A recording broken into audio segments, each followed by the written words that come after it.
बिस्मिल्लाहिर्रहमानिर्रहीम। अस्सलाम वालेकुम नाज़रीन। आज की सियासी सूरत हाल के साथ आपके साथ फ़रहान शहज़ाद हाज़िर हूँ। मौजूदा सूरत हाल में जितनी ऑडियो प्राइम मिनिस्टर हाउस से लीक हो चुकी हैं या हो रही हैं, इससे जहाँ हमारे मुल्क की सिक्योरिटी के इदारों पे सिक्योरिटी पे सवालिया निशान है, वहाँ पे हमारी अखलाकियात का जनाज़ा भी है। और इसी से अंदाज़ा होता है और सियासतदानों को भी इससे सोचना चाहिए कि ये मुल्क, इसकी सियासत, इसकी भाग दौड़ उनके हाथ में नहीं है।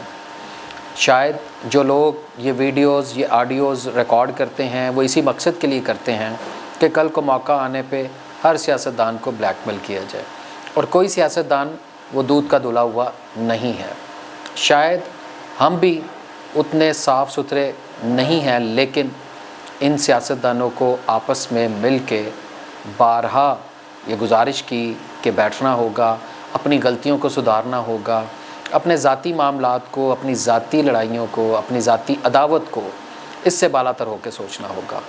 अगर प्राइम मिनिस्टर हाउस की ऑडियो वो शहबाज शरीफ और मरीम नवाज़ की हो, या वो मिनिस्टर्स की हो, या इससे साबका प्राइम मिनिस्टर इमरान खान और आज़म खान की हो जो उनके सेक्रेटरी थे, तो ये दोनों ही शर्मिंदगी का बायस हैं। और अभी तो ये कहा जा रहा है कि ये मज़ीद ऑडियोज़ आपके सामने आएंगी और लाई जाएंगी।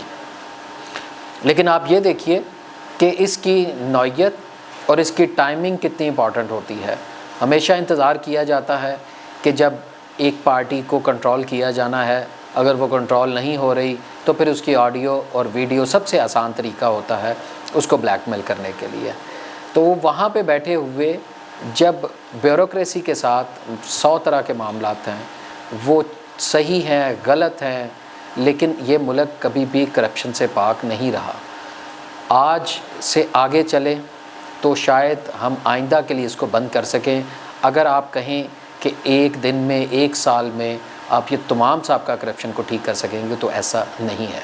तो इसलिए सोचना चाहिए कि इमरान खान को, शहबाज शरीफ को और आसिफ जरदारी को कि कल को इनकी और ऑडियोज़ भी उन इदारों के पास मौजूद होंगी जो कि इस मुल्क के असल हुक्मरान हैं और आज तक मुल्क चलाते आ रहे हैं और आइंदा भी वही चलाएंगे।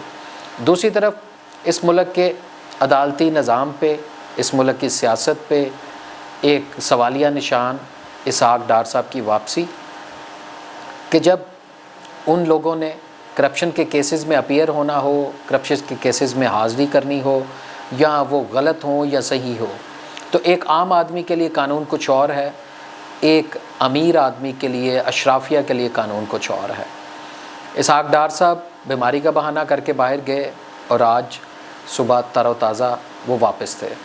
हलफ लिया और इस सियासत के मुंह पे एक तमांचा था कि जब जो दिल करेगा हम अशराफिया इस मुल्क के साथ करेंगे।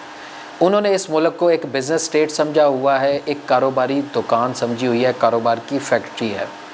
ये कारोबार जिस फेक, फोर्ज और जालसाजी के साथ वो पाकिस्तान में कर सकते हैं, वो बाहर दुनिया के किसी मुल्क में शायद नहीं हो सकता। तो अभी इसके बाद देखें क्या किंग नवाज़ शरीफ की वापसी होगी, या जिनके कहने पर सारी सियासत का दारोमदार किया जा रहा है।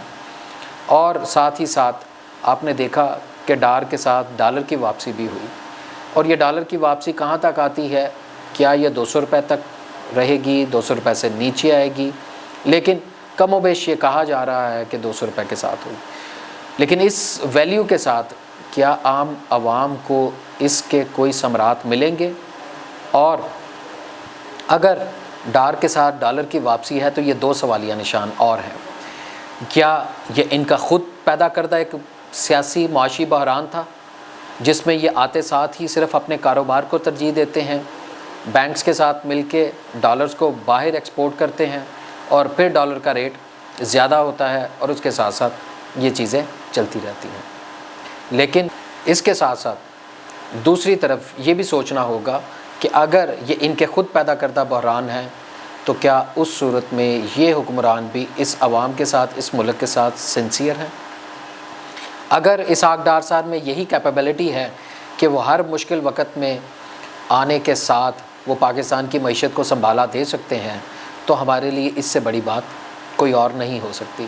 وہ ضرور سنبھالیں، اپنے ذاتی کاروبار بھی کریں، لیکن خدا را پاکستان کی معیشت کے ساتھ نہ کھیلیں، پاکستان کے عدالتی نظام کے ساتھ نہ کھیلیں، اور جوڈیشری اور سیاستدانوں کو یہ مل کے ایک لائحہ عمل طے کرنا ہوگا کہ ہم نے عام عوام کے لیے کیا ریلیف دینا ہے، اس کو کون سا عدالتی نظام دینا ہے اور اشرافیہ کو کون سا دینا ہے۔ لاسٹ آپ نے ایک سوال میں سنا، جب جسٹس قاضی فائز عیسیٰ نے جوڈیشل کانفرنس میں بیٹھے ہوئے تمام ججز سے، وکلاء سے اور تمام پارٹیسپینٹ سے پوچھا کہ کیا آپ اس عدالتی نظام سے اتفاق کرتے ہیں، تو ایک بھی ہاتھ نہیں اٹھا تھا۔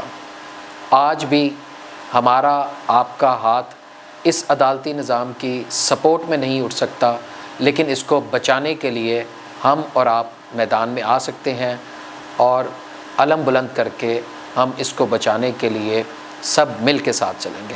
آپ کا بہت بہت شکریہ۔